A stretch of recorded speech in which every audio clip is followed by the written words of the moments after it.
Hello and welcome back. This is Penny Sansevieri and Amy Cornell, and this is the Book Marketing Tips and Author Success Podcast. This mini-sode we are going to talk about, is your book title a slam dunk or a sinking ship? And that sounds super ominous. But Amy came up with this idea, so I'm going to let her kind of lead this. But she and I both feel very, very strongly about book titles.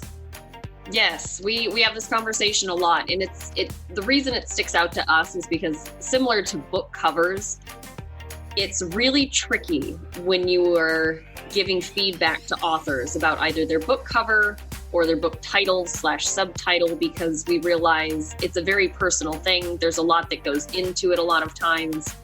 It's kind of like having, well, now that's not fair. It's kind of like having somebody tell you, it's like, yeah, your kid's really not that cute,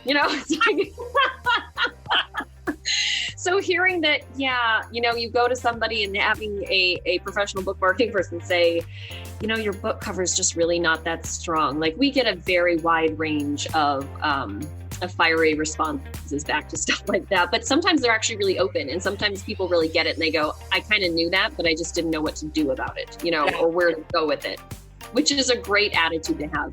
But with book titles, it's very important that you, especially the subtitle. So the title is one thing. The subtitle is I think even more important sometimes, because we get a lot of books where, wouldn't you think, Penny, that, what would you call it? Too vague or too mysterious or too, you're the only one at the party that understands. Yeah. I mean, to your point, you don't want to be the only one at the party that gets the joke. Like, that's not, you know what I mean? It's the title has to fit the genre. It has to fit what the title, the only person that title should matter to is your reader. I mean, you know what I mean? Yes. No, that's a very good point. I was presented with a book recently, and the book title actually had a very nonfiction. The topic was divorce, actually. And I thought it was going to be a nonfiction book, some sort of self-help, or, maybe this was an attorney, who knows, something like that, because we've dealt with that before.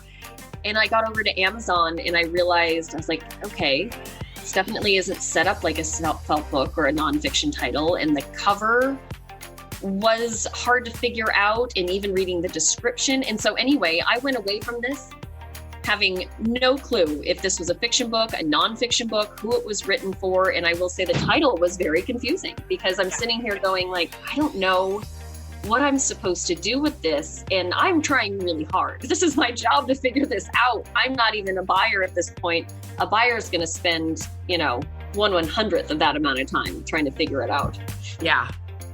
Yeah, exactly. And that's the thing about, and we talked about this in another mini-sode, is if you are confusing your reader, then you're losing your reader. Yes, exactly. And this is where I love the fact that you can use the option to add a subtitle to I think what a lot of people get stuck on still, Penny, is that, that it has to match what's on the book. But in today's market of so much buying online, that's really it's not the same anymore. It's not like deciding what goes on your book because it's going to be sitting there in a bookstore and then you have no options to make any changes. The fabulous part about online retail now and Amazon is that it's this kind of constantly evolving retail space that you get to use, and using the subtitle option is just such a great way to test different ways to really pull in your market and see what's resonating with them. Yeah. Yeah, absolutely. No, I completely agree. The title is spending an additional amount of time agonizing over your title is not a bad use of your marketing time, actually. And I will tell you that for most of my books, for all of my books, I've spent a lot of time agonizing over titles. Oh, yeah. If you get it wrong, I'm telling you. And early on in my, 20 years ago when I was publishing my first books, I used a title called Get Published Today. The problem was it made sense to me. And now when you hear this title, you're like, oh, Get Published Today, like I totally get it. 20 years ago when I published that book, the market was not, the independent publishing market was not what it is today at all. And people assumed that that book was about finding a traditional publisher when it really wasn't. It was about independent publishing. So it was the wrong title for the time that it was the right title necessarily for the book, but it was wrong for the audience, if that makes sense. No. Oh, I think that's an excellent example, actually. Yeah. And a very good point to make. Yeah. So I think, yeah, go ahead. No, go ahead. I was going to say, I just think that was the, that we see it a lot. So we figured, and these are the kind of things we like to touch on these mini-sodes, are things that come across our virtual desks over and over again. So we figure, you know what, a lot of people are potentially struggling with this or questioning this or having this issue. And the book title versus subtitle and how flexible those can be and how creative you can get is something that I think a lot of authors forget to tap into. Yeah, absolutely.